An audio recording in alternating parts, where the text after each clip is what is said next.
En este video se explicarán temáticas referentes a orientaciones evaluativas.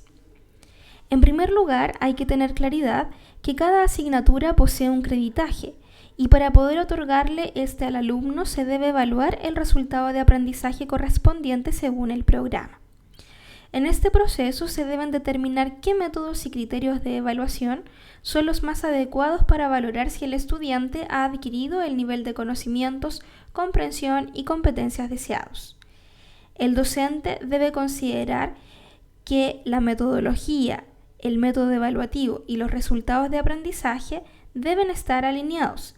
Esto quiere decir que se debe pensar en qué herramientas y técnicas serán las más pertinentes para determinar el grado en que el aprendizaje ha sido alcanzado por el estudiante. De esta forma, si se va observando que no se va llegando al resultado de aprendizaje, se hace necesario, por ejemplo, ir cambiando la metodología. Existen preguntas que pueden ayudar a reflexionar a los docentes sobre qué métodos y criterios de evaluación son los más adecuados. Dentro de estas preguntas se encuentran, por ejemplo, ¿cómo demuestra el estudiante lo que ha aprendido? ¿Cómo manifestará que ha alcanzado un resultado de aprendizaje concreto? ¿Cómo se puede observar que un resultado de aprendizaje definido ha sido adquirido?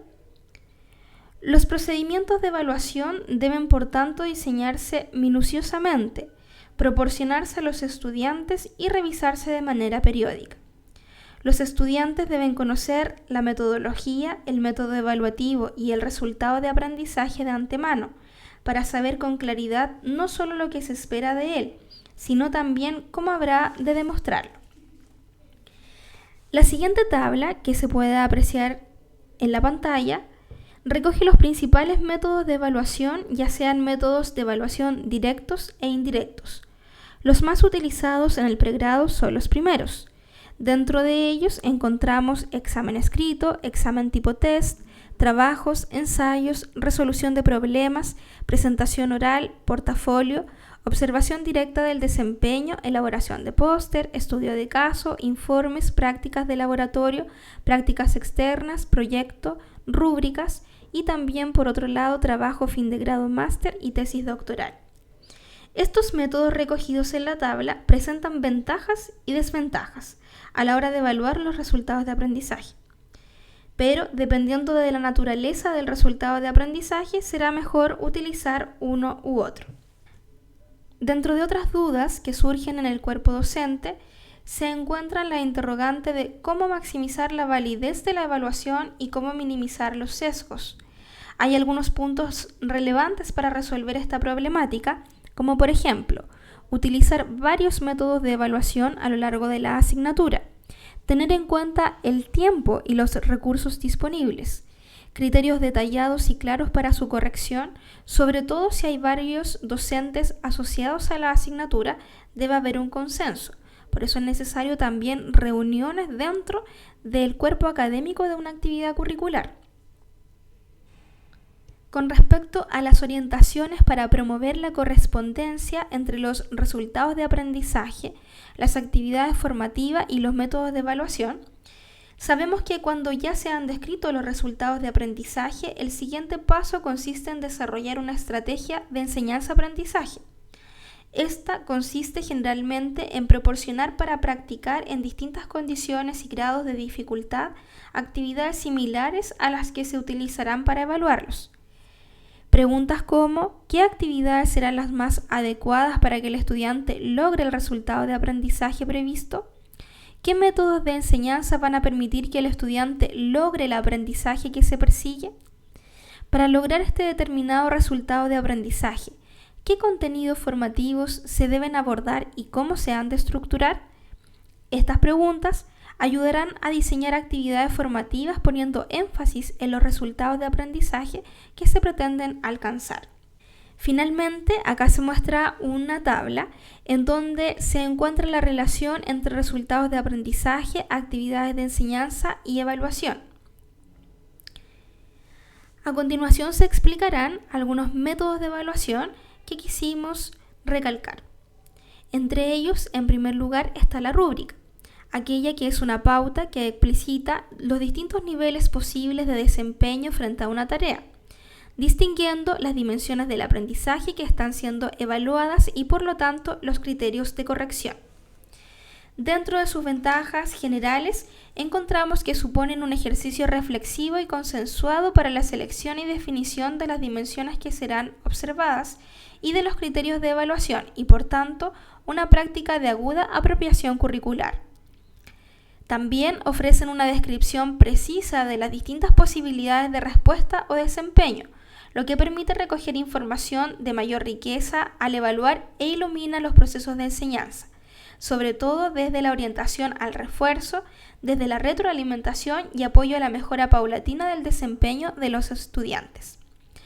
Y además, aporta también objetividad a las apreciaciones docentes respecto del logro de los estudiantes, de modo de garantizar consistencia entre desempeño y juicio. Dentro de las ventajas para el docente y el estudiante, encontramos que promueve expectativas sanas de aprendizaje, en tanto clarifica cuáles son los objetivos que el docente espera que los estudiantes cumplan. Orienta al docente para que determine de manera específica los criterios con los cuales va a medir y documentar el progreso de los estudiantes. Proporciona a los estudiantes retroalimentación sobre sus fortalezas y debilidades en las áreas que deben mejorar y permite que los estudiantes conozcan los criterios de calificación. Y finalmente promueve la autorreflexión y la responsabilidad. Acá en esta imagen podemos ver los componentes de una rúbrica. En la primera columna encontramos que se debe desglosar los aprendizajes o rasgos que se constituyen en el referente con el que se contrasta o evalúa el desempeño esperado. En otra columna encontramos que se debe indicar el desempeño real obtenido a partir de la aplicación de la escala determinada. Y en el centro encontramos descriptores que contienen las especificaciones que entregan el significado de cada dimensión a medir, revelando las posibles concreciones de desempeño y otorgando los atributos que pueden valorarse en función de elementos cualitativos, cuantitativos o ambos en cada nivel. Dentro de las rúbricas podemos encontrar de dos tipos: las rúbricas globales, comprensivas u holísticas, que hacen una valoración integrada del desempeño del estudiante sin determinar los componentes del progreso o tema evaluado. Se trata de una valoración general con descriptores correspondientes a niveles de logro sobre calidad, comprensión o dominio globales. En la pantalla podemos apreciar una de ellas, en donde a izquierda tenemos una escala y en el centro tenemos la descripción. Esta escala va desde 0 a 5. 0 es cuando en este caso no se realizó nada. 1 cuando no se comprendió la actividad planteada. 2, por ejemplo, en donde tenemos que las evidencias indican poca comprensión del problema, no incluye los elementos requeridos en la actividad, y así sucesivamente hasta llegar al máximo puntaje de la escala, en donde tenemos que se evidencia comprensión total del problema, incluye todos los elementos requeridos en la actividad. Por otro lado, encontramos la rúbrica analítica, que se utiliza para evaluar las partes del desempeño del estudiante, desglosando sus componentes para obtener una calificación total. Puede utilizarse para determinar el estado del desempeño, identificar fortalezas, debilidades y para permitir que los estudiantes conozcan lo que requieren para mejorar. Acá en la pantalla podemos observar una de ellas. A izquierda tenemos los criterios que están explicados. Por ejemplo, tenemos apoyos utilizados en la presentación sobre el tema, fuentes de información biomédica. Y en el centro encontramos los distintos niveles que puede lograr el alumno, que aquí están separados entre lo más mínimo, que sería el inadecuado, hasta lo máximo, que sería excelente. Cuando es excelente significa que utilizó distintos recursos que fortalecen la presentación del tema. Y por otro lado, va disminuyendo hacia lo inadecuado, en donde no utiliza recursos adicionales en la presentación del tema.